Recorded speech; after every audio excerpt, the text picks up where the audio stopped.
That's a bingo!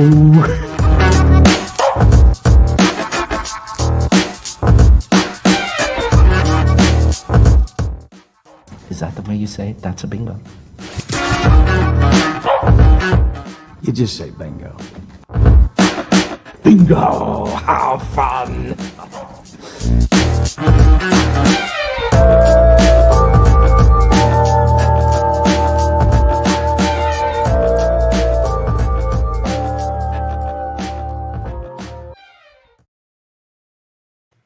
All right, That's a Bingo is back. It is officially October. We're recording this on October 1st, probably listening to this on October 2nd. My name is Jake Luke, and I'm joined by Mr. Killarney Hoodie himself, Matt Pine. Mr. Killarney. Top of the morning to you. And the rest of the day to yourself. Matty boy there. Yep. Colin Farrell. Oh, my movie. Feckin' Bruges. In Bruges. How dare you? Here we are. We got that out of the way. Yeah. Quite the week here. You know, it's been got some Ravens games to watch. Unfortunately, presidential debate, tons of content out there. What a week. Yeah, I don't know if we fully anticipated how much the Monday Night Football Tuesday night debate was going to hit us, at least me in particular. I know I was pretty burned out, so we decided to go ahead and push back our usual recording up to Thursday. I think we're probably going to try and get back to the Monday, Tuesday, earlier in the week type thing moving forward. But just a little brief respite here as we are settling in on a nice Thursday night, get a nice beer in front of me, and I'm going to watch the horrible Jets-Broncos matchup that we have coming up very shortly. But it's nice to see your face, bud. Oh, you too. Probably going to have to be intoxicated for that game, so I don't blame you there. Hopefully we see some Joe Flacco action in that. That'd be nice. Joe Flacco? Yeah. I tweeted at Adam Gase that he better, play him at some point, or I'm gonna. The kid's gonna get a little angry here. So be sure to follow Jake on Twitter. He puts out all the fire tweets, including lots of film. Yeah, and ones that I accidentally send to Matt to review as well. I'm just trying to get his football knowledge up here. Sick brag. Yeah. So yeah, Jake, it's been quite the week. This has been probably about a little over a week since we last recorded. I watched 6 movies in the last week, which is probably a little bit more than normal, but here to talk about a few of them. Listen, that's aspirational right there, that number. 6 movies in a week. That's, if you think about it, that's almost a movie per day. It is. I've actually been doubling up a little bit, watching like 2, then taking a break for a day, and then watching 2. So okay, pretty interesting. Yeah, I've only got 1 movie under the belt here, other than the one that we're going to be talking about. But yeah, big TV week for me. I was telling you, caught up on a TV series that I've been following for a while. That is very good that we'll chat about, and then Fargo returns. So we'll touch briefly on the first couple of episodes that came out there. Very nice. Looking forward to getting into some Fargo. I'm sure we'll be doing probably about 2 episodes every other week to bring it to that. I guess they're going to do 10 episodes. If you want to go back and listen to our previous episodes, we reviewed seasons 1 through 3. Thoroughly enjoyed it, so I'm definitely looking forward to season 4 here. Yeah, it's a fun start, and we'll get into it. But what do you got in the way of news here to start us off? In the way of news, first off, a big congrats go out to Rooney Mara and Joaquin Phoenix welcoming their baby River. An ode to nice little touch by them there. Yeah, nice little touch, nice little ode to the late River Phoenix. I've watched a couple of interviews, especially after Joker came out. Really interested in Joaquin Phoenix, the person. I think we saw that a little bit on display during his Oscar speech, but he was doing an interview with Anderson Cooper, and he was talking about the impact that River has had on the entire family. Pretty touching stuff.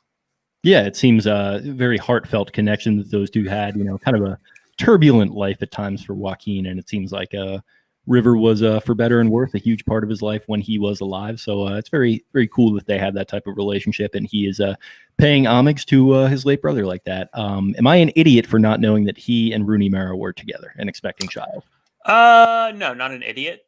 It's funny because I tweeted out the sports connection that her uncle is Art Rooney, the owner of the Steelers, and her, I guess, the other uncle or grandfather or something is the owner of the Giants. So. Yeah, that's why. So the John Mara, I think, owns Right. or owned the Giants, and then Art Rooney and the Rooney family own the Steelers, and there's a good connection to those organizations. That's why she's named Rooney Mara, which is kind of funny. And friend of the show, Kyle Andrews, actually, when the Steelers and Giants played recently, he said the one thing that connects these two teams, and he tweeted a picture of Rooney Mara. I think I was the only one that got it, and I was pretty proud of myself on that. Interesting. Good for you, buddy. Listen. And I did know that probably when I was doing some looking up some YouTube clips of Joaquin. I found that out somehow, and good for them. She's in The Social Network, which we've talked about. Girl, Dragon Tattoo, tons of movies. She has a nice face. Okay, good face. The reality is that her personality is just not quite for me. It's raining. We don't have to do this again. I love doing it. I don't care. It's the best. Yeah, I got to. We can do it again. I love doing it, but I don't want to wear anyone too thin on it. The trailer was circulating the interwebs today. So why is that? I don't know if it's been 10 years since Social Network came out today. Yeah, I guess 2010, right? Maybe. Yeah. It's like, something like that. But such a good trailer, phenomenal movie. I'm sure we'll do it at some point. Of course, we will. Other bit of news here. I have two more. The Godfather biopic about Francis Ford Coppola. It's going to be in production. Oscar Isaac's going to play Coppola. Jake Gyllenhaal is also going to be in it. Very intrigued by this one. I know people talk a lot about how Hollywood tends to recycle a lot of storylines, but this one seems to be a little bit of a breath of fresh air. So you come to me here on this day of my daughter's wedding? Oh. Yes, I'm on a brand new. The Godfather. I got to rewatch those. I can do the. I'm not really great on impressions in terms of like the old Italian folk. I can do the Robert De Niro face, but that's about it. This is great radio. This is phenomenal radio. The Robert De Niro face, but yeah, that sounds intriguing. I feel like this is a little bit of a trend at this point. You had the Disaster Artist. We got Mank that we talked about. Seems like kind of a cool idea, and I'm a big Oscar Isaac guy, and like I said, or maybe I haven't even talked about this. I'm not necessarily huge on The Godfather. I need to really rewatch with a critical eye to maybe get what everyone is all in on. But very fascinated by Francis Ford Coppola. He's a very interesting figure in the history of film, I think. So excited to hear that news for sure. Yeah, that family is just ridiculous. Like I've talked about with you before, like Sofia Coppola, Jason Schwartzman, Nick Cage, all come from that family.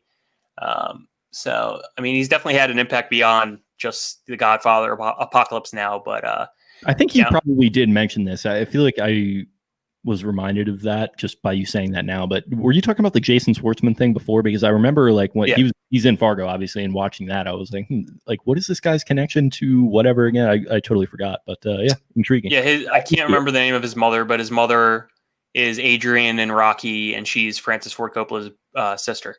Oh, okay. Interesting. Yeah. So, and then he's first cousins with Nick Cage, but quite the family going on there. And I did actually watch, which I'll talk about a little bit later, but I did watch a Sofia Coppola movie in the past week in Marie Antoinette. Yeah, I saw you tweeting about that. Just from the poster, I could tell it seemed like an interesting choice. The only reason I chose it is because the anachronism in the movie. So they play like I Want Candy by Aaron Carter, and it's supposed to be like an 18th century movie, and it's just like all modern music. So quite interesting. But if you want to watch it, it is streaming on Hulu. Okay, yeah, maybe I'll check this out. Yep, and Jason Schwartzman's in it as well. So there you go. Awesome. He's just all over the place. Yeah, all over the place.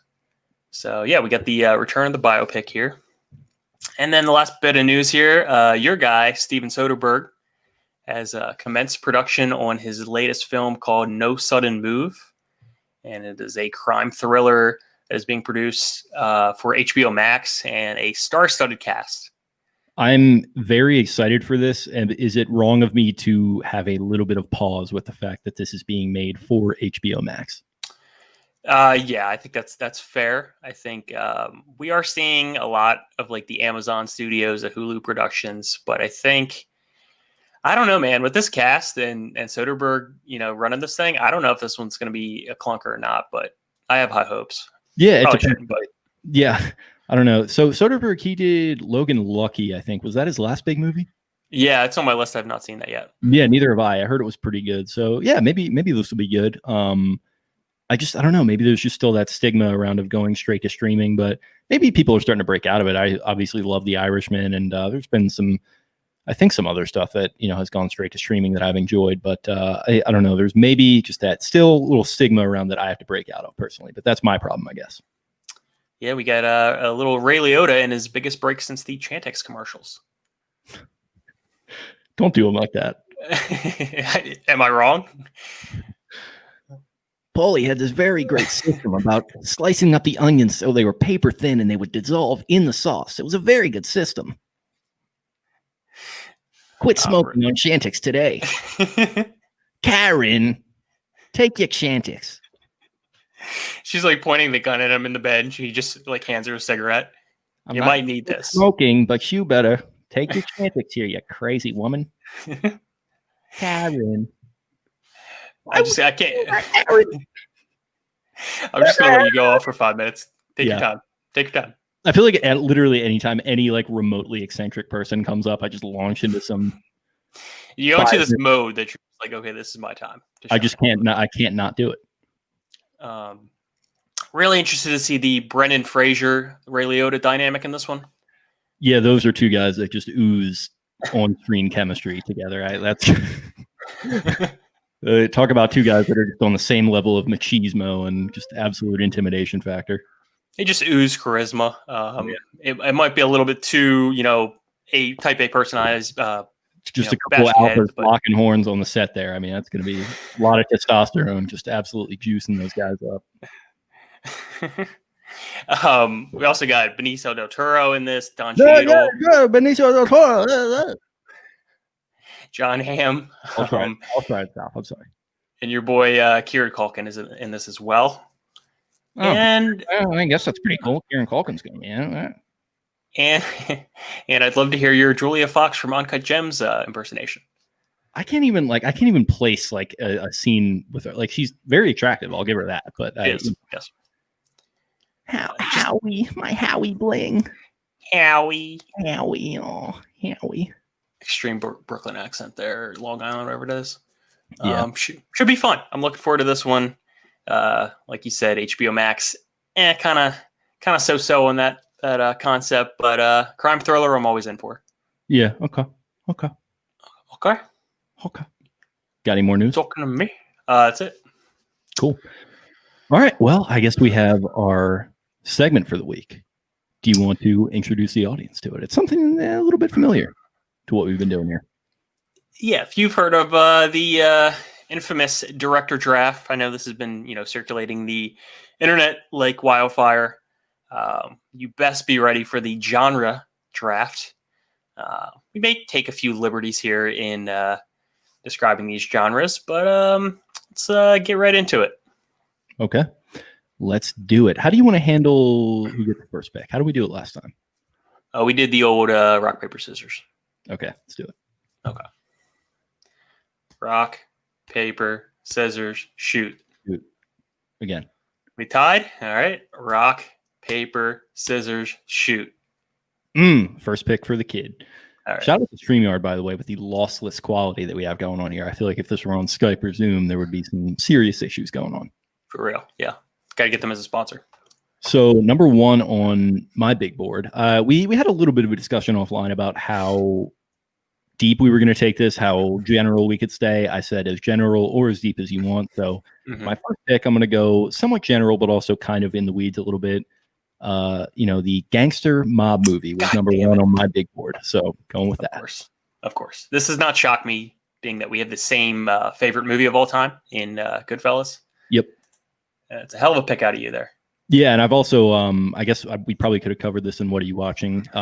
We do video games a little bit on here. I've been playing Mafia Definitive Edition recently, which is the remake of the game Mafia from 2002. It's completely rebuilt with 2020 graphics. They remade all the cutscenes to make them more intelligent and better, and they rebuilt the entire world. So it's just a full-on 2020 remake of that game. Really, really fun. It plays like a sort of Netflix miniseries of a gangster movie about these prohibition gangsters in a city that's like loosely based on Chicago. So really cool. I feel like Mafia was a big time Facebook games thing when I was like in high school. I think they made some like mini clip and like Facebook games kind of based around it. I don't know if it's like supposed to be in the same series, but the same idea. Interesting. Yep, Gangster would have been, at the top of my big board there. Great pick out of you. I think with my first pick, I'm probably going to pick something that I don't even know if is in your top 5, but I'm going to go with my second favorite genre, which is the coming of age genre. Ooh, okay, yeah. I like that. What would you give some examples of that? Sure. You got Lady Bird, Boyhood. I guess you could kind of say Forrest Gump, right? Yeah, sure. Probably those 3. I love the journey, and I think we when we think of like a biopic, we actually think of like a coming of age, but I separate the two almost. Coming of age is more like adolescence or childhood into adolescence or adolescence into adulthood, whereas biopic is like an entire life, I guess. Yeah, that's fair. So yeah, this would be my second favorite genre. I'm a sucker for these types of movies, which probably after Gangster, you would not think like, oh, they go hand in hand, but that would be my number 1 pick. That's kind of what I like about how we're keeping this both broad and as narrow as you want to be, because it kind of highlights how, differently you can define movies. But I'm going to go a little bit broad on my next one here, which I'm sure you'll have at some point in your list, is the Western or the neo-Western. Oh, okay. You're getting both. I see how it is. Well, I mean, they kind of are the same thing, right? Yeah. Okay. Just say neo-Western now, so that's fine. Starting it off with gangster movies and Western movies. I like it. Obviously, Hell or High Water was one of our first movie reviews. No Country for Old Men's one of my favorite movies of all time. Got it. It means everything. On a coin toss. If you live in the park. What does this coin flip mean? It means everything. This is an impression podcast.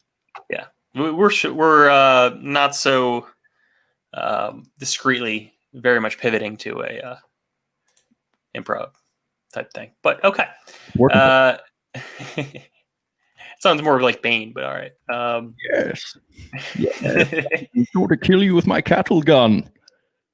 This compressed air is going to fire a shot. It's going to kill you in one foul swoop. There's no music in this movie. Let's see. You replace Bane. You put him into No Country. You put Anton Chigurh into Dark Knight Rises. I think they're both good movies. I think they're still both good movies. I think they might both be better movies that way. That's a good point. Yeah, I could see that. Love to see how Anton Chigurh escapes the underworld there. I want to see Bane in that final climactic scene with that chick from Boardwalk Empire, just sitting there being all subtle and scary. Mask over his face. Nothing to see here. Yeah, going to pick my shoes up. So yes. Yeah, I was actually going to broach that in our movie review. How what's his face? What's his name here? The humongous guy. Lord Humongous. Reminds me so much of Bane. Yeah. That's a good comparison. Okay, for my number 2 pick, I'm going to go with the good old-fashioned comedy. Pretty broad category here, but we talked about doing Forgetting Sarah Marshall as our last movie review. Definitely in times like these, they're welcome. And in any time, I think it's interesting to see what the boundaries are that they set. I don't think in like drama, for example, drama has a very specific set of rules that they follow every single time. And there's, it's rare that you deviate, but in comedy, you have a lot more freedom to do what you want. Yeah, it's like Vince Gilligan says that comedy or comedic actors or performers can very often go the dramatic route, where it's much harder for dramatic actors to go comedic. So yeah, right. It shows that comedy has maybe a lot more range than people are willing to give it credit for. So that is a good second pick there. My third is going to be the heist movie. Aha. So I'm going gangster, Western, heist, big crime movie guy.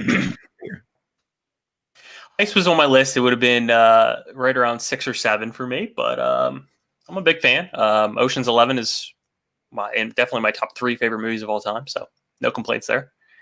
Yeah, and that's another genre that you can bend things around a little bit. Reservoir Dogs, one of my favorite movies of all time. Yep. Very unconventional type of heist movie there. Has some comedic elements to it as well. So yeah, we're bending all genres here.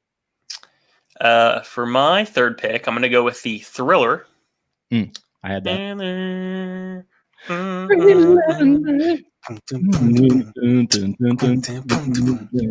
We need to I don't know what we need to do, but we got to incorporate Thriller into this podcast somehow, maybe doing the dance or something like that, because it is very much spooky season. I make a motion for the intro for October to be Thriller. Okay. Yeah, we're in October now, so probably can't make that happen for this episode, but maybe the rest of the episode releases. You can work your magic, buddy. I know it. Yeah, I probably can. I'm just listen. It's football season. I'm getting stretched to every possible thing I have. So I got you. Okay, so that is my number 3 pick. My 4 pick. Oh, actually, can I one more thing? Sure. Just want to speak to a few movies that I like in the thriller genre. So we were talking, I guess this was last night, about some Safdie movies. And were we talking about Safdie movies? Hmm? We were talking Safdie movies? Yeah. Yeah, but that's the movies we were talking about, right? Yep. Alrighty.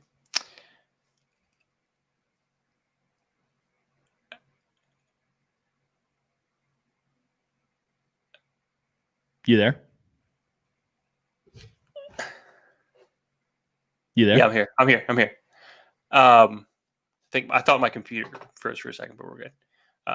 Yeah, but are we good? Yes. You notice what I'm doing there? I'm talking over you and creating chaos. Oh, okay. Well, thanks a lot, because I thought my Wi-Fi just broke. Appreciate that. Asshole. That worked better than I thought it was going to work. Yeah, so I watched another Safdie movie other than Uncut Gems. Watched Good Time, which was not a good time. It was not a good time to watch it. I do appreciate the like the suspenseful type thing, but I'm really into Hitchcock. Zodiac, if you haven't seen that one, it's a David Fincher. It's great. So yeah, I would say it's in my top 4 or 5 genres. Yeah, that's a fun one. Good Time, also a heist movie as well. So a little bit of a heist thriller combination there. But yeah, decidedly not a good time watching that movie. I think it's more stressful and probably a better film than Uncut Gems. And yeah, it's just completely solidifies, like I was telling you, their whole aesthetic is just people talking over each other, which is the most fucking frustrating thing in the world. And something we had to deal with on Tuesday night with the debate. It's a lot of it's a lot of blinding colors and extremely loud, like electronica music. Yeah, they definitely have a style. I'll give them that. Yeah, Echo Unlimited hoodies and dye packs and stuff. It's kind of sick. Echo Unlimited hoodies. It is pretty sick. Yeah. But they're one of those. I do like the distinctness of the genre and the directors. I've talked about Wes Anderson before being distinct like that. So yeah, pretty solid pick on my part. Yeah, it's kind of funny how they're like in that whole A24 family and people that are movie nerds. Some people have negative opinions on A24, like how it's like maybe a little overhyped or overexposed or whatever. And I saw a tweet the other day that basically the synopsis was like, me, A24 is way too overhyped and overexposed. I just think it's kind of annoying. 99% of the people in my life that aren't on Twitter all day, what is A24? Which I think sums up what it is to be like a movie nerd. I'm not a big I'm going to watch a movie because of the studio. Yeah, I think some people kind of are turning into that though because of the distinctive style turn that they've taken, which is nice. I mean, it's if you watch like a Blumhouse, you know what you're getting yourself into. But Miramax in the 90s, yeah. But so that was your third pick, Thriller. Yeah, it was number 3. Okay, number 4, The War Movie. Aha, it's a good pick out of you. I did not have it on my list, but I was considering it. Yeah, I think you can. They can get a little formulaic at times, but if there's still some people doing really good ones. I think I've mentioned on here that Dunkirk might be my favorite of all time, and that came out 3 years ago. So yeah, the War Movie has a very, very deep depth chart roster type deal. If maybe not as diverse as some other genres. Yeah, I mean Dunkirk, 1917, Apocalypse Now is far and away my favorite war movie ever. If you haven't seen that, more Marlon Brando for you. Yeah. Yeah, speaking of Coppola. Yeah, it was definitely, it probably would have been an honorable mention for me, but like you said, they do get a little formulaic and a little repetitive, but I do appreciate it. Well, I just love the troops. I don't know about you, but You're nobody saying I loves don't the support troops the more than me. troops? Oh, nobody loves the troops more than me. I can tell you that much. I think I just proved that right there. Many people are saying this. You're right. Yeah. Ridiculous. Okay. My number 4 pick, I'm going to go with the foreign film. I've been watching a lot of these lately. You have. To a fault, probably. I kind of want to give you like a beret and an absurdly long cigarette that you can smoke so you can kind of just be all pretentious in my face.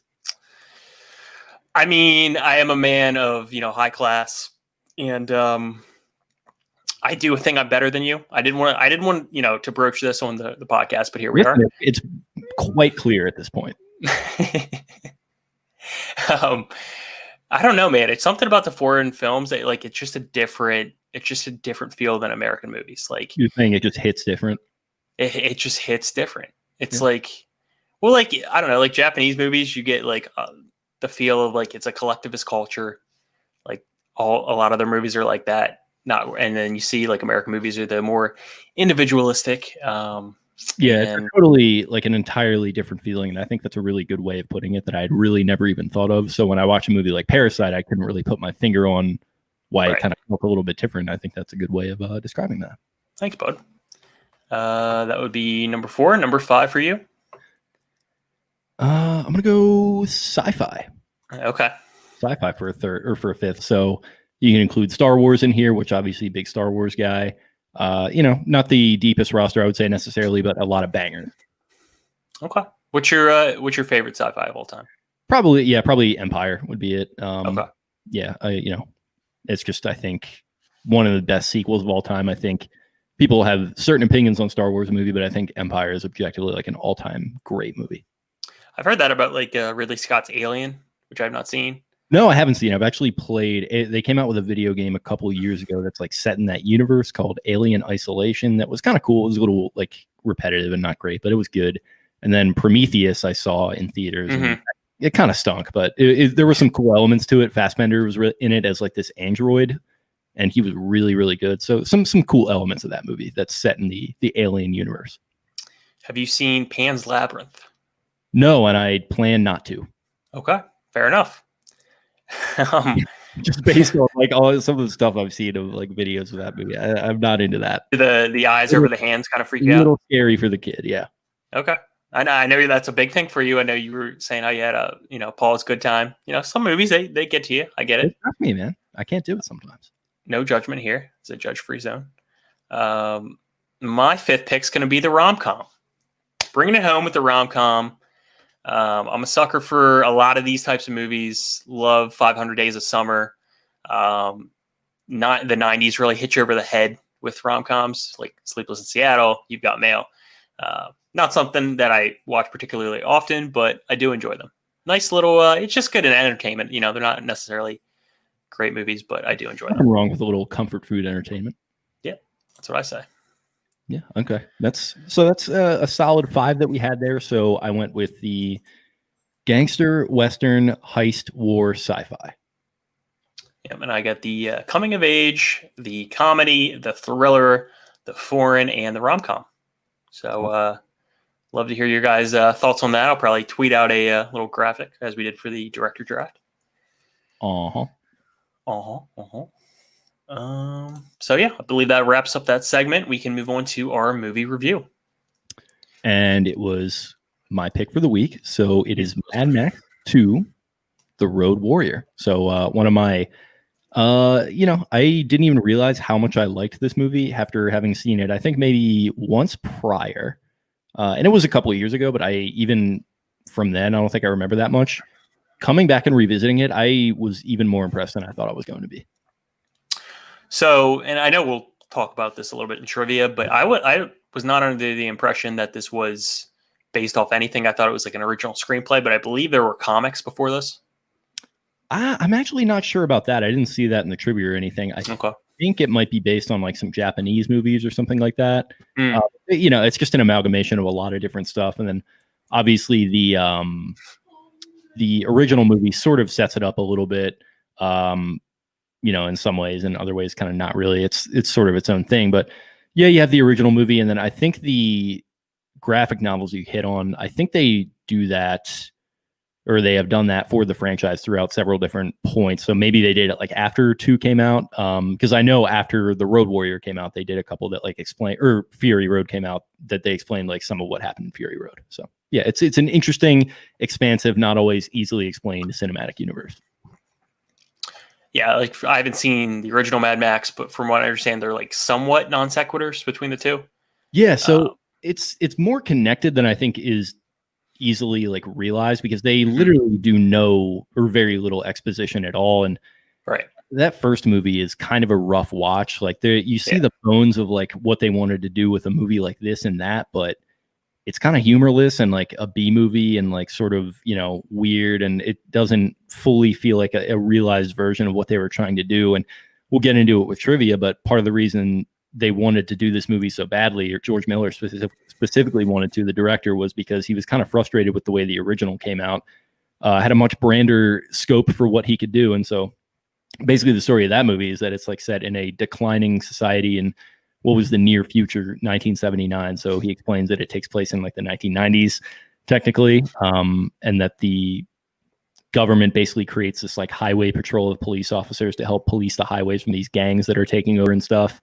And then by the time this movie comes around, it's set 3 to 5 years after that.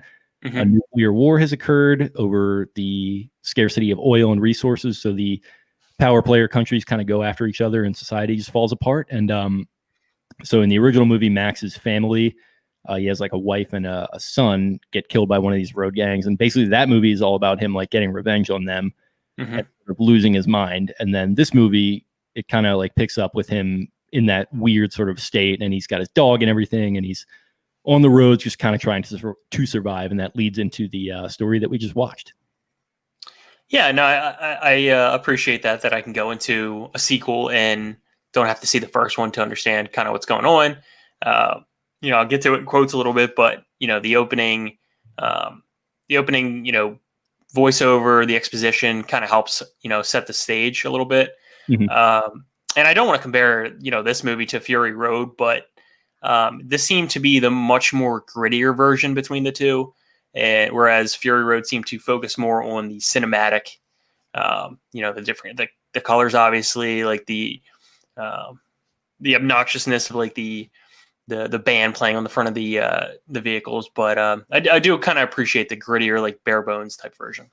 I absolutely love Fury Road. I think it's one of probably the best movies I've ever seen. I almost think this is a more enjoyable and maybe in some ways better movie for some of those reasons. I think you mentioned the exposition in the opening there by the narrator, who you find out to be the feral kid played by Emil Minty. I think he becomes like the leader of one of the great Northern society or whatever that is born out of what happens at the end of this movie. But yeah, he's basically, you find out later that he's the narrator that opens this, explains everything that happened.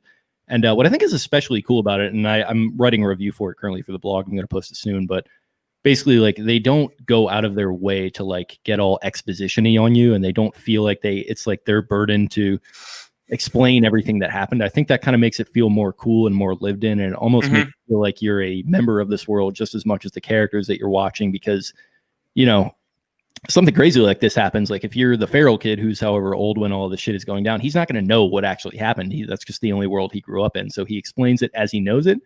And that's just enough to explain to you pretty much generally what happened, but it doesn't go too crazy with exposition. And it just kind of gets you into the action, into the story, and spending some time with these really cool characters, particularly Mel Gibson's Max, I think is a really cool kind of take on and this whole movie is really a cool take on sort of that Western motif archetype. And Max is kind of, the comparison has been made, and I made it again in some of my notes here, to The Man with No Name from the Fistful of Dollars trilogy, which, by the way, I forgot to mention, watch Fistful of Dollars for the first time after watching this, because that's kind of one of the main influences on it, I think, just sort of this no-name kind of guy rolling into this town and sort of getting involved in all their problems. You can definitely see the two parallels between that kind of movie with all the different motifs and themes, and with the two main characters. I just think it's a really, really cool original take that we'll touch on it, but it's super influential to the point that it's taken for granted at the time. But it was a very revolutionary idea to set the post-apocalyptic up as sort of this spaghetti Western type thing.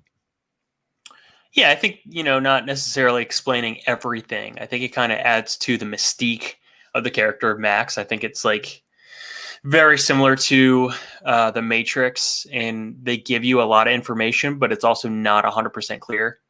And I think that's kind of like adds to the folk hero-ness of Max. And I do appreciate that. And, we can talk about it a little bit in quotes, but there's a big time absence in dialogue for Max. Like he has like 16 lines or whatever in the entire movie. And two of them are the same line. Yeah. So technically. Exactly. So yeah, take that for what you will. But, I do like that. I think if you give him, too much of a backstory or like a wordy presence on screen, I think it takes away from his character. Yeah, I think, and it is true to that whole spaghetti Western idea, and specifically that man with no name character that Clint Eastwood played, where he's not like a hero. Like he's just kind of a guy that's just the anti-hero. Yeah, he's just roving from town to town, or maybe not even necessarily an anti-hero, but he's just this amoral guy just trying to survive pretty much. And with, the Dollars trilogy, it's this guy just trying to make as much money as he can, starting with The Good, the Bad, and the Ugly, and then going through that whole sequence that he goes through, just trying to make money and, just rip people off basically. And in this, the currency or the commodity that everyone's obsessed with is oil, or gasoline, as they call it. So that's just what Max is trying to do. He's just trying to take his V8 Interceptor around and try to get gas for it so he can keep driving around and keep getting gas. And he just doesn't care about anything else except for his dog. And it's just kind of a cool romantic idea that, like I said, is taken for granted now because of the fact that, Eastwood made such an impression with it. And it's tried to be redone so much since. But I think this example of Max is probably one where not only did they do a tremendous job remaking that idea, but also adding some really original takes to it and original ideas that make him stand out. And Gibson's performance, I guess, is not to be overlooked in that. I think he does a tremendous job doing a lot with his eyes, with his body, with kind of the grunts and stuff that he does. It's a pretty cool, out there, interesting performance by him. Yeah, I think if this movie's made 6 years later, maybe it's a Bruce Willis flick. I don't know. But I don't want to get like too meta on you here, but I think it's an important point to point out that if this is like a post-apocalyptic world, like resources would be the most important thing. Like like the cavemen going back, like they didn't build society, they didn't build anything until they had fire. So they had that set aside and they were good to go. And I'll go to a Albert Einstein quote where he says, "I know not what weapons World War III will be fought with, but World War IV will be fought with sticks and stones." Mm-hmm.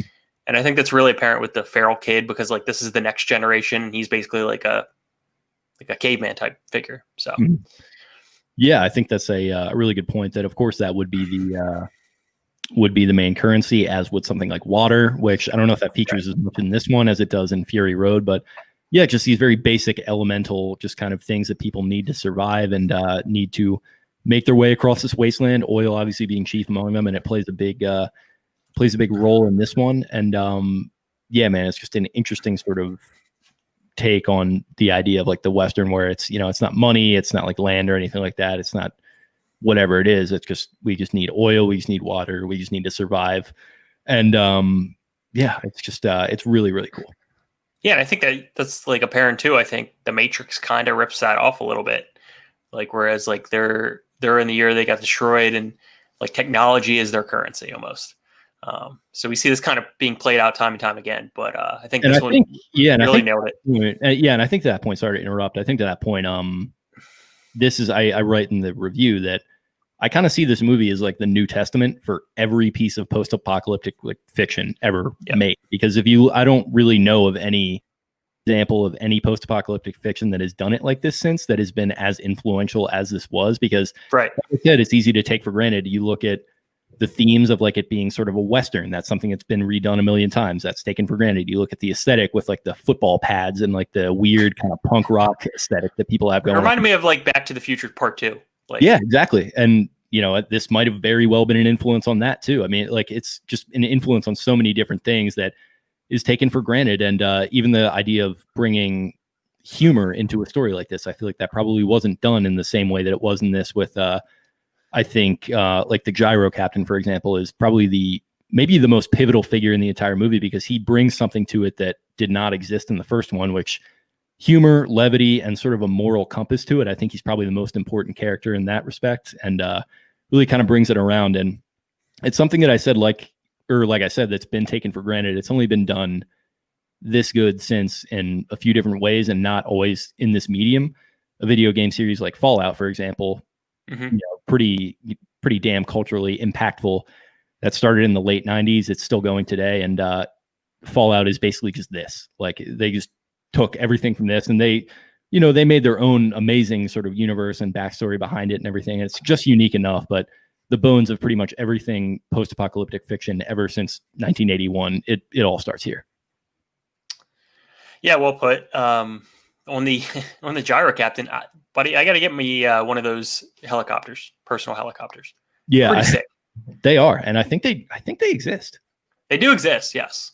Yeah, they speaking of video games, I think they're in Far Cry 4 was the game maybe where you use one of them, and it's in a video game. It's fun to use. I'm assuming it will be fun to use in real life. And listen, the way technology is going right now, maybe that's the way we stop the oil crisis that we're maybe facing ourselves. Everyone just has their own gyrocopter. I mean, why get an Amazon package delivered by a car when you could get a personal helicopter? You could get a really physically comedic slapsticky guy to come to your house and drop a rattlesnake with a Amazon Prime package in your front yard. Sounds like one of those like sick pranks you can like pull on your friends. Shit, just like deliver them. That'd be hilarious. Yeah, hopefully not deadly, but it would be funny. It would be very funny.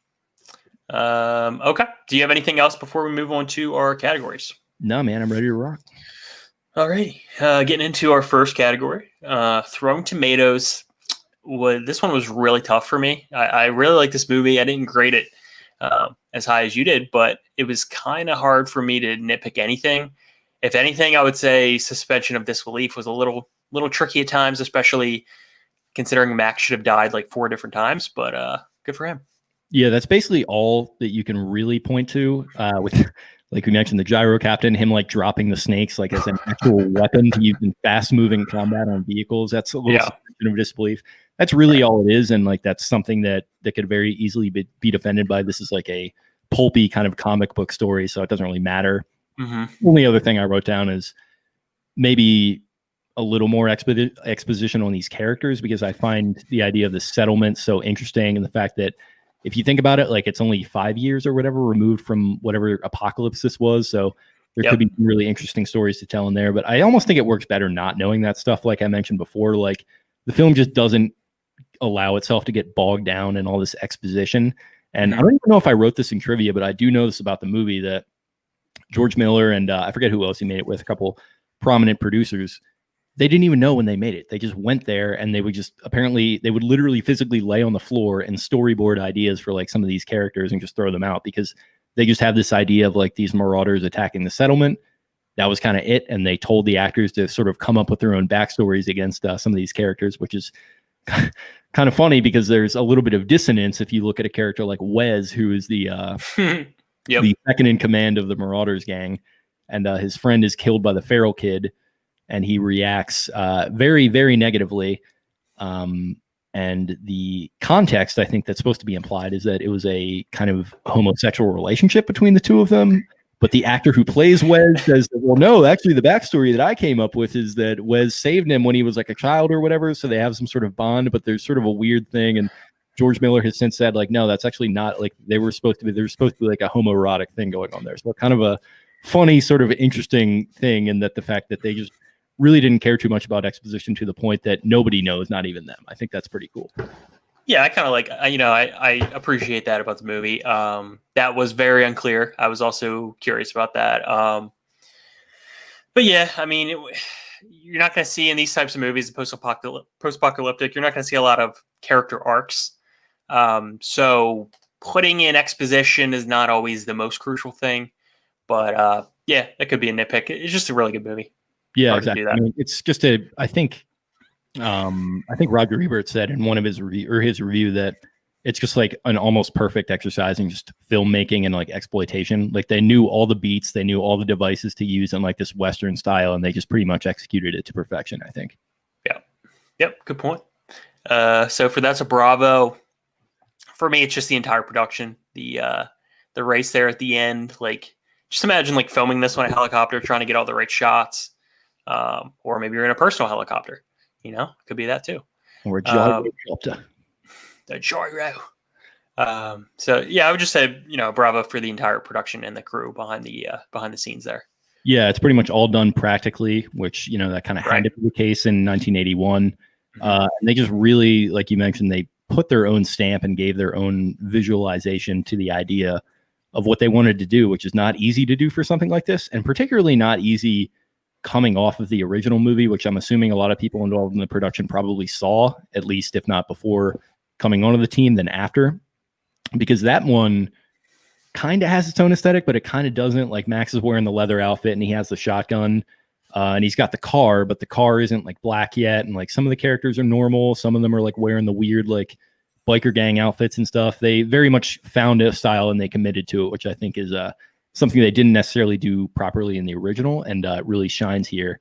And just to that point, just that whole aesthetic, like you mentioned, it really, really was revolutionary at the time. Just this junkyard kind of post-apocalyptic retro future aesthetic, wearing football pads and, the vehicles that are just slapped together by like whatever they could find. And like, just all this, weird weapons and stuff that they have. It's like, I keep saying, it's something that's taken for granted 100% now, but these people were at the forefront of doing something like that. So, yeah, I think this movie definitely influences a lot of modern film. It comes to mind the first Star Wars in the new trilogy, where Rey is on her planet, and it's like everybody's just like selling scraps. Like that's just what you do, like in that world. So I definitely say it influencing a lot, and well done. Goes all around. Yeah, it's got a certain lived-in quality that I think the original Star Wars movies do exceptionally well. I talked about in sci-fi how, or with the sci-fi genre, how like Star Wars was at the forefront of doing that. It gives it a really, really lived-in sort of kind of authentic feeling.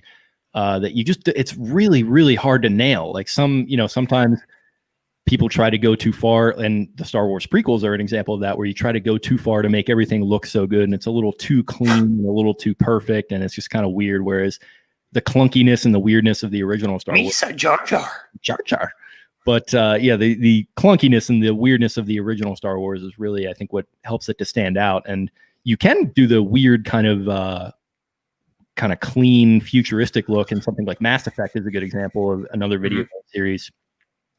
And you do that by just creating like lore and all these different stories and just completely building the world out. But with this, they choose not to do that. They just choose to go in the sort of lived in, ruggedized sort of retro future look, which it's like I keep harping on. It's something that, funny enough, we'll get into it in trivia, but it's something that kind of happened by happenstance, and it has pretty much been one of the more influential set design and costume design choices ever made.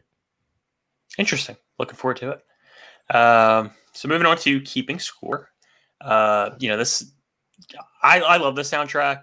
It was done by a guy named Brian May, and he really only was noticeable in this one and in the original Mad Max, but he did a lot of slasher films, and I think that really comes through in the style of a lot of the music in this movie.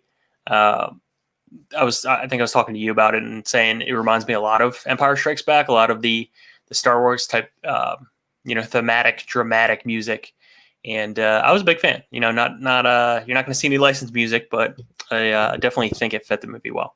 Yeah, and I think that was the right choice, obviously, because you're in your own unique universe. Who knows how much licensed music would really work? They kind of go with their own score.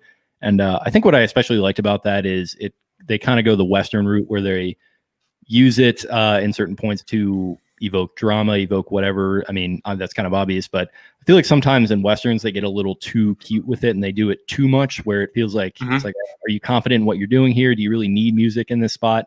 I feel like in this one, they kind of hit it perfectly, whereas like when it's silent, when it needs to be silent, it's silent. When they need the rock and roll to be just blaring, when they're flying down the highway at 100 miles per hour, shooting at each other, then they do it. And the best way I can put it is, if you've seen Fury Road and you like the way Fury Road is set up music-wise, then you can look back to this, because it's pretty much the exact same idea. Yeah, for sure. Definitely agree with you on the point there about Westerns, except when it comes to Ennio Morricone, because he's the GOAT. Well, yeah, I mean, that's obvious. If your score is so damn good that it's pretty much better than what's actually on the screen, then you get a pass in my book. Very upset that people know the Ecstasy of Gold for Modelo commercials and not for the Good, the Bad, and the Ugly. Also opened the NBA 2K14. Really? Yeah, Interesting. it was in that, and it was cool because that 2K was the first one on the new generation of consoles, and really, really good game, kind of revolutionary at the time, 6 years ago. And yeah, I think it was fitting. I was a big 2K fan back in the day, but I do not remember Ecstasy of Gold. Yeah, it's that is maybe the most famous original score from a movie probably ever created. So Probably ever. Yeah, well, I mean, either that or The Good, the Bad, and the Ugly, the song. that's true. That's a good point. So, Both in that movie. Yep. All right, moving on to quote and quotables before we finish up with our trivia. I have the quotes for this week. All right, so the first one I have here, this is being said to the warrior woman. She says, "Words, just words. You're going to die for a pipe dream." The warrior woman says, "No, we fight for a belief. I stay." And I think that really just speaks to the tribal nature of this whole universe going on here.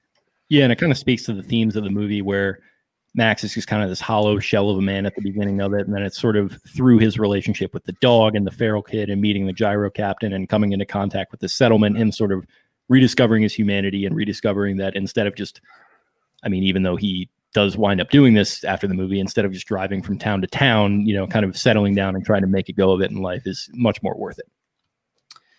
Yep. And next quote here is when Max first encounters the Gyrocaptain, and he's taking a shotgun shell off a dead body, loads it into his shotgun, and Gyrocaptain goes, "How do we know that it's not a dud?" And then Max just points at him and says, "Find out." Yeah. Find out. Great delivery there by Gibson. And yeah, just, you know, a really understated performance, doesn't kind of go for it or overdo it. He just kind of find out. Find out. Big fan of Mel Gibson's accent ability with Mad Max and with Braveheart. Killed it. Yeah, it's interesting because he's American originally, but I think when he was 10 years old, he moved to Australia maybe with his parents. So he's kind of a multinational type of dude. A little bit of a complicated life ever since the movie come out. So, you know, you can have your own opinions on Mel Gibson all you want, but I think he's a great actor. Yeah, I don't think anybody can take that away from him. Also, great filmmaker, you know? Yeah, absolutely. Okay, see what else I have here. So obviously the open narration, I'll just read the first couple of lines here.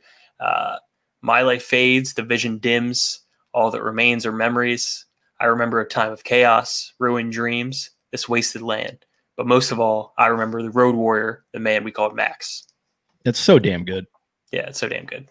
And it kind of reminds me a little bit, I mean, it's more uplifting, but it reminds me of the Fury Road opening where it's Max narrating and he's like, "My name is Max, like my world is fire and blood." And then he's just kind of goes through sort of what happens, but sort of not. You kind of don't really know. And then he gets captured by the gang in that movie. And then the kind of opening sort of narration, similar idea to this, where they go into the aspect ratio thing where they're talking about like the wars and everything. And in Fury Road, it's more like just a opening credit sequence, but people are talking in the background and they're like, "It's the water's like gone stupid. We're running out of water." And like, they're just saying all this weird shit. It kind of speaks to, again, the authenticity and the lived in nature of this world where their language is kind of weird and they're sort of a little more childish. Like they speak in a little more childish way to each other. And it's kind of speaks to how language is like devolving in the world too. It's kind of interesting. I was listening to a guy talk about the trilogy. I've not seen the other two movies, but he said like made a really good point. He was saying like the first movie is about dying, and the second movie is just about death, like going through that, and then the third movie is about rebirth. I haven't seen the other two to speak on that, but I thought that was a interesting point. That's a good way of putting it. I don't know if I've ever seen Thunderdome all the way through, but yeah, it's a little bit more, I think, uplifting than the first two. So yeah, that makes sense. Okay. Okay, so one from the Gyrocaptain here. They've got you wrong. You're not a coward. Stupid maybe, but you're not a coward. Like, love that. Yeah, that's really good, and it does speak to that anti-hero nature, and kind of reminds me of a Red Dead Redemption line where John helps Irish escape into Mexico, and Irish is like, "John Marston, you're an angry and feck ugly man, but you're not a bad one." I think they probably ripped that right from there. Probably do, man. I mean, you're talking about all the video game connections. Loving it. Oh yeah, loving it. And then my last quote was from the Humongous or Lord Humongous, whatever his name is. And he says, "What an absolute name, by the way." I mean, the universe has some great names, but that one might take the cake. Yeah, I actually love the name of like some of the actual actors in this. Like, Humongous was played by a guy named Kajel. Joe Nielsen. Yep, Joe Nelson. Vernon Wells, also a baseball player. Yeah, I was going to say Vernon Wells definitely sounds like a like double A reliever with like long hair and a really bad mustache, just throwing gas and like, you know, where Anytown, USA. Hoping he was actually an outfielder for the Blue Jays, and he had a soul patch. So there you go. Okay. Well, yeah, it sounds like he and Wes would get right along then. Yep, very true. His quote was lingerie. Remember lingerie? Thought that was a good one. I didn't catch that, but that's incredible. It's in the quote list. Okay. It was in there. Oh, Jake's looking that one up. That was any other quotes, or we just stick it on lingerie? We're gonna end on that, buddy. Awesome. Yeah, I mean that's an interesting one. So you're done with quotes? Yeah, that would wrap it up for me. Yeah, I'm sorry. The Gyrocopter said it, but he did say it in this movie. I do have one quote. Okay, go for it. My favorite Max line. Okay. One of my vehicle and all the juice I can carry. It's going. Pretty much like sums his character up. I want my fucking car and I want all the gas I can have, and I'm gonna leave you all to deal with this stuff yourself. You crushed that Australian accent until like the last two words, but you had it. You were going pretty well with it. My vehicle and all the juice I can carry. Yeah, it's on the carry, but you're getting there. You're getting there. Carry. Yeah, we'll workshop that. Okay. Okay, you ready for trivia? Let's do it. Very, very heavy trivia segment. This is a trivia-laden movie and a trivia-laden franchise. So are you ready? I'm ready. One of the factors which led to using the location was the prediction by rainfall charts that there would be virtually no rainfall during the shoot, because there pretty much never was. Uh-huh. It did end up raining during the shoot for the first time in over 4 years, and production was shut down for over a week. Of course. Yeah. That would piss me off. Yeah, that would really suck, because this movie had a budget 10 times the original movie, which is another trivia piece, but might as well bring it up there. I believe it. George Miller, and you're kind of trying to get this franchise back on track, and you get out there and it starts to rain, I'd be a little pissed. Not great. The dog used in the film, who in the film is simply named Dog, which is sick, he was obtained from a local pound, and he was trained to perform in the film. The sounds of the engines upset him, and in one incident caused him to relieve himself in the car, and he was fitted with special earplugs. After he was adopted by one of the camera operators. That's pretty sick, actually. Yeah, it is. And he was actually, I don't know if I wrote this down, but he and the Gyrocopter don't have the most good relationship in the movie, but apparently he really, really liked the actor Bruce Spence in the film, so they kind of had to fake some of their stuff. You can tell the audio is dubbed with him barking. He liked it. Yeah, I did notice that. It's kind of cute. Yeah. Because he was relatively unknown in the U.S., the trailers did not feature Mel Gibson at all, but instead focused on the chases and action scenes. In the spirit of that, it was renamed The Road Warrior for North American distribution, because at the time, the original Mad Max, which came out in 1979, had only been released there on a limited basis. So Mad Max 2, the title used outside North America, could have confused American viewers. Interesting. I mean, I would have brought that point up to say, well, if he wasn't in the trailer, I would expect people to know him from the first iteration, but if that was not a well-known or well-viewed movie, makes sense. Yeah, it was kind of lukewarm critical reception and really did not have much of a wide release. So and it's kind of speaks to how great this movie is that after that they take a look at this and they're like, oh shit, we have to release this worldwide. It's that good. So yeah. Yep. Good on them. Although it might not look at, the location was actually extremely cold. Mel Gibson would spend his time in between takes huddled under blankets, despite being dressed in a leather outfit, while the Marauders suffered in particular in their costumes because it deliberately exposed their buttocks. A lot of assless chaps in this movie. There's a lot of butt, yeah, for sure. Almost too much, some might say. I was watching Seven Samurai, which is widely considered to be one of the best movies of all time. Also, lots of rear end in that one. Yeah, it's you can never have enough rear end. James Cameron cited this as one of the influences behind The Terminator, which came out in 1984. Yep, I definitely see that. I mean, it's pretty blatant. Yeah, I can see that, and I can see it in T2 with some of the segments with the motorcycles. I don't know if you've seen T2. Yes, I have. I guess John Connor would be the Max character. The feral kid. Feral kid, yep. In T2, he would be the feral kid. I think Max would be Schwarzenegger in T2, right? Yeah, that makes sense. Okay.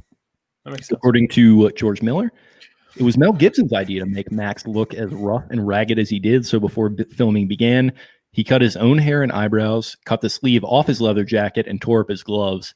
And that's interesting because the whole idea of like the one sleeve thing is a big thing in Fallout. They do that with the leather armor, and that's pretty much just an exact rip off of Max. I mentioned that connection, but it's pretty blatant.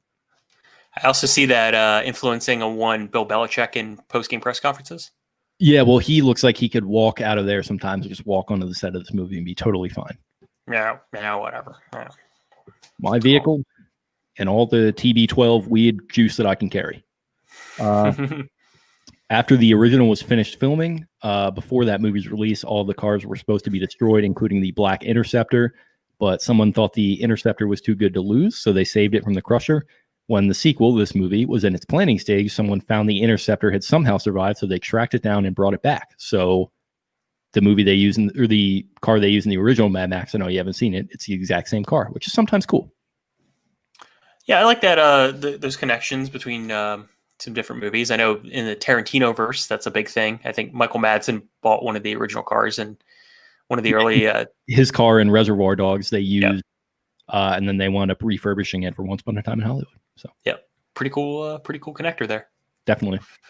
I mentioned the budget for this film was approximately 10 times larger than the one for its predecessor. I just left a note that it shows unusual for an action film. This was shot in sequence, so chronologically. Okay, interesting. Did you say where it was actually shot? Was it Australia? Yeah, it's Australia. Let me look up the town. I think it's like Broken Neck or something. Not Broken Neck. That'll be a little weird. But yeah, it's kind of cool. So it's filmed in Australia not Australia, or maybe it is New South Wales, Broken Hill. Oh, that could be Australia for sure. Okay, cool. Yeah. Whole British connection there. Yeah, for sure. Let me come back to this. Where was I? The costume department. So this is what I alluded to earlier. They assembled the costumes by raiding junk shops, secondhand clothing stores, sporting outlets, and S&M shops. Interesting. I definitely see the whole S&M connection there with some of the members of the tribe, but interesting little tidbit there. Yeah, I'm trying to. I think her name was Norma Morrisseau, was the lady who did the costume design, and it sounds like it kind of came together in a little bit of a haphazard fashion. But like I mentioned, the whole idea of like hockey masks and like football pads and shit being used in the apocalypse, something that, like I said, taken for granted, but because of that decision that she made, that's, pretty much one of the more influential costume decisions in the history of movies. Yeah. Go ahead. I don't know what I saw on a YouTube video the other day. They were talking about like, I think it was one of the early 80s movies that actually got the costume design into the Oscars. I forget which one it was though, but it was so well done that they're like, okay, this has to be a category next time. Interesting. Yeah, I can see that because it's like probably one of the more unique, like kind of looks, not just with the aesthetic of the movie, but with the costume. So yeah, I can see that. Yeah. The year the film takes place in is unknown. I think I hit on this a little bit earlier. In an interview in 1984, George Miller stated that the events of the two movies took place in the mid to late 1990s. Okay. Yeah, that makes sense. I mean, especially with the style of cars, I think that would be, they can't keep it too much in the future. Yeah, because the first one was supposed to be kind of a near future type deal. So I guess, right. 10 years or whatever would make sense. Makes sense. The logo on the tank truck is Seven Sisters Oil. So that is a reference to a conspiracy theory popular before OPEC conspiracy theories took over, that Standard Oil and 6 other companies controlled the world oil market and bought up and suppressed a 100 mile per gallon carburetor and so on to keep oil prices up, which would explain that if they're subscribing to that in this film universe, that why the oil is just so dried up so quickly. And if you have just tuned in, you have just entered into an episode of InfoWars, so congratulations. They took up all the oil and then they turned it into a carburetor to let you go 100 miles. Check out Infowars.com. Got all the documents right here. Made the friggin' frogs gay. They turned the frogs gay. Infowars. It's enough Alex Jones talk. Far too much. Yeah. Maybe this movie influenced him. Who knew? We talked about this. The dog who portrayed Dog was actually quite fond of actor Bruce Spence, who plays the Gyrocopter. Sick shot there of the dog, like basically holding the gun on the Gyrocopter. That was amazing. Yeah, that was really funny. He's just like sort of absolutely still, and it's just like I mentioned, it kind of speaks to this character is one of the most important in the movie because that's like both a serious moment and also like really funny kind of comic relief, which, like I mentioned, sort of that personality that's so crucial to making a post-apocalyptic movie enjoyable to watch. This is another one of the things that they're sort of at the forefront of, and I think the relationship between the dog and Max and the dog and this clown, the Gyrocopter, is pretty important. And so for the scenes where the dog had to act aggressive towards him, Spence would play with him, encouraging him to bite his scarf. So that clever editing and the overdubbed growling, the friendly tug of war between the two made it seem much more aggressive on camera. Yeah, shout out to the crew there for getting a dog from the pound. That's pretty awesome. Yeah, it is. Just a nice little blue heeler, I think, is the breed. Kind of looks a little muddish, which I like a lot. And yeah, like I mentioned, he got adopted by a camera operator, so apparently had a nice little long life after this, which is a great heartfelt story. A mutter, you say? Oh, he was a mutter. I heard his father was a mutter. His mother was a mutter. His mother was a mutter? His mother was a mutter. What did I just say? Go to the office. We'll call it in. Won't tell anyone about this. I was watching Seinfeld recently. I'm like, we gotta like pick out like the best of the best and just review episodes of Seinfeld. Yeah, I think that's so that's something that we can go back to the well on a million different times because even like the post Larry David seasons are so funny. Like that's one of my favorite shows of all time. So yeah, we will be doing that at some point. Okay. Although the gang's name is never mentioned in the movie, the script calls them the Marauders. Okay. Interesting. Is that like stemming from any other thing in history? Or is that just kind of like what they came up with? Yeah, not that I know of. It's just kind of generic name. Like, for example, I keep mentioning the Fallout connection. Like in Fallout, like that, there are millions of these gangs and they call them raiders. So like I kind of, when I think of Mad Max, I associate them with raiders. The raiders just because of Fallout. So like Marauders, Raiders, same thing.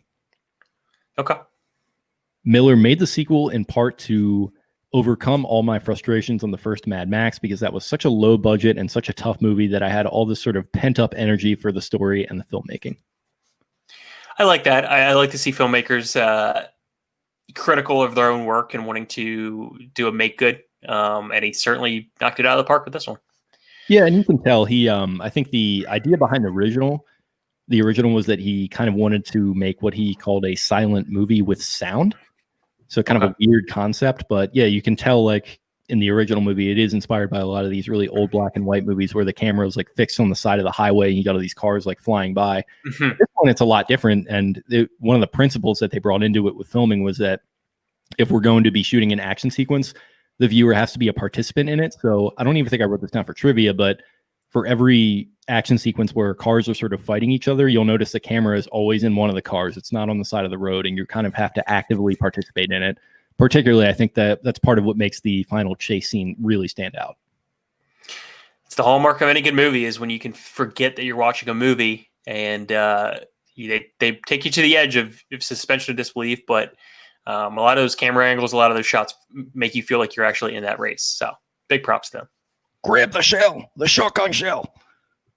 Miller says it only took 1 year from the point where he began writing the screenplay to its theatrical release. What? Insane. That's unheard of. I guess it speaks to the point that the script is pretty bare bones and they just have a general story idea that they're working with. And like we said, they just filled in the blanks on the set. But the fact that this movie is so goddamn good and I think the story is very strong, that is hard to believe. That would not happen today for sure. Typically I guess it's about 2 years, 2.5 years before, you put pen to paper and then you actually get a premiere. But wow, that's only in the 80s, probably. Yeah. To that point, do you know the story behind Fury Road's production? I do not. So the idea for the movie of Fury Road, I think, came up in the mid 90s, like at the latest. I'm pretty sure he had the idea that he wanted to do that type of movie, kind of returning to this type of idea. The initial script that became Fury Road was written in 2003. They were going to 12 years. They were going to film it in the Middle East. War breaks out there, so can't happen. Shit. They were going to do it, I think, 2007, 2008. The markets collapse, can't do it. And finally gets greenlit in 2010, and it was a hellish production set on Fury Road. And I think I was listening to the Rewatchables on it, and I think Fantasy mentioned that if you talk to anyone that was on that set, they were like, this is going to be a shit show of a movie. Like, there's no way they're going to turn this into something good. And yeah, I mean, it's a 5-year production. It comes out in 2015 and, releases to critical. Cinematic masterpiece. Yeah. Now you talk to all those people after, like, oh yeah, we're so, lucky and proud to have been on that set. Revisionist history going on. Yeah. Kind of funny how that kind of thing happens. But I could see that movie being something that if you're on that set, it's like, how is this all going to come together? But they made it work. Yeah. I mean, it's probably for the better that it didn't come out in 2003. There's no way in how they could have done that sort of production design, that type of cinematography back then. So, probably for the best there. Yeah, and I think people like Thunderdome, but it's not nearly as critically acclaimed as this one. And Fury Road, a lot of people, maybe myself included, I'm not really sure, hold it in higher regard than The Road Warrior. But yeah, it's probably a good thing that all that holdup happened. But last piece of trivia here: George Miller turned down the chance to make First Blood 1982 in order to make this movie. Okay. First Blood, the Rambo series is definitely in my tops favorite trilogies, whatever it is. There's probably 5 movies of it, but interesting. That's an interesting little. Would have been a nice little pivot for him, but in retrospect, I'm kind of happy how it turned out. He's had an interesting career. I don't know how much you really know about George Miller. I'm pretty fuzzy on him, to be honest with you. So let me pull this up. So he's most famous for this, obviously. One of the most famous action, directors of all time. He's also made Happy Feet, Babe, and the Babe sequel, Pig in the City. Okay. The dark fantasy Witches of Eastwick. I don't know what that is. As one does. Yeah. There's not a lot here. It's pretty much he made a Twilight Zone movie. He made that other one he mentioned, a couple of other ones I don't recognize, and then the rest of these fucking insane Mad Max movies. I mean, why not make First Blood and Finding Nemo? This is Scorsese made what was that one? Is that Fishtail? What's the one movie he made? I'm not sure. He made a animated movie. Okay, interesting. He did Hugo as well. Well, if anyone was going to do Nemo, it should have been Miller. He's Australian. P. Wallaby 40. What is it? 42 Wallaby Way, Sydney. P. Sherman. Sherman 42 Wallaby Way, Sydney. Yeah, got it. If he made that movie, all the fish would have been clad in football pads and shit, and it would have been they're just going across that weird connection thing that the turtle is telling them about, and they're just that would have been a way different scene. My dad and all the krill I can carry. Coming down into the Mariana Trench thing that they're in would have been fisherman spears and all crazy shit. And Lord Humongous is just like a fish somehow. That would have been amazing. Definitely would have liked to see that version, but I'll take the Pixar one. Yep, and I guess that is all we have on that with trivia wrapped up, unless you got anything else you want to hit on. No, man. Yet again, another phenomenal suggestion by you. I'm definitely going to, at some point, check out the other 2 Mad Maxes. I'm sure at some point I'm going to suggest Fury Road for us to do. We've talked about it in the best 5 movies of the last 5 years. This one definitely sets the stage for it, and definitely glad that I got to see this one. A good viewing experience. Yeah, definitely. Very unique. We should definitely do Thunderdome at some point too, because that's one that I want to revisit. But I was glad to revisit this, man. It's. I don't think it's often that you have a very high opinion on a movie and then you revisit it a couple years later and you're like, wow, I like this better than I thought. So it was a fun experience for me too. Yeah, it's hard for things to hold up, especially if you have a good viewing experience for the first one. But I do like to get into a couple of older movies. So I do appreciate the early 80s flick. Yeah, I guess this was the oldest one we've done technically. So yeah. It was. So at some point I will do a couple 70s movies. But my movie review for this upcoming week, mentioned it a little bit earlier, Sofia Coppola, very intrigued by her directing style. So I'm going to do a movie that is A, streaming, and B, I haven't seen before. And it is Lost in Translation. Oh, okay. Little Bill Murray flick set in Japan, and it is streaming on Peacock right now.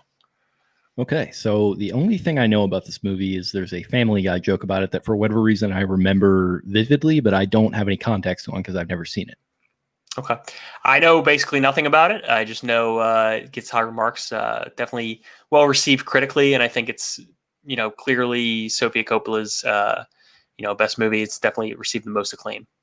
Cool. Yeah. Well, I'm not going to look up anything on it. I'll just jump in, completely mind clear and see if I can enjoy it. Sounds like a good suggestion. And Bill Murray. It's not a bad feature as well. So.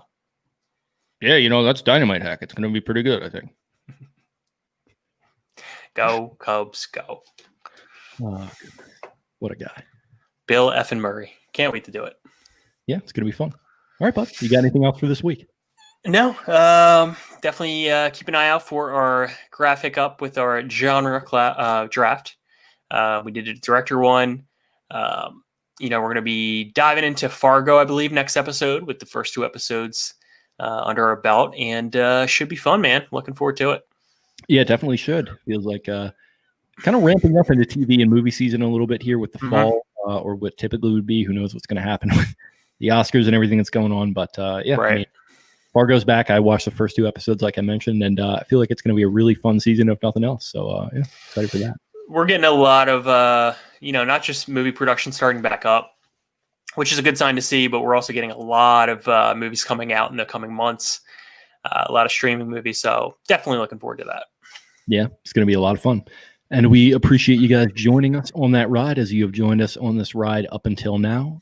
Feel free to follow the show on Twitter at BingoPod. You can follow me at Jake Luke. That's LOUQUE. You can follow Matt at mpine_. That is Pine with a Y. Like I said, appreciate you guys tuning in for this one. It was in what was a really fun movie pick by me. I think we're going to have another fun one here by Matt, by the sound of it, with Lost in Translation. So be sure to check that out. Follow us on Instagram at That's a Bingo Podcast, all one word. Maybe you're going to have to workshop that at there, but listen, the kid was just, kind of going for it. So maybe we'll figure it out at some point, but who knows? And check out the blog, putting some good reviews up there. I'm going to have my Mad Max 2 review up pretty soon. Really appreciate everyone listening, and have yourselves a great rest of your week. Booyah. Peace.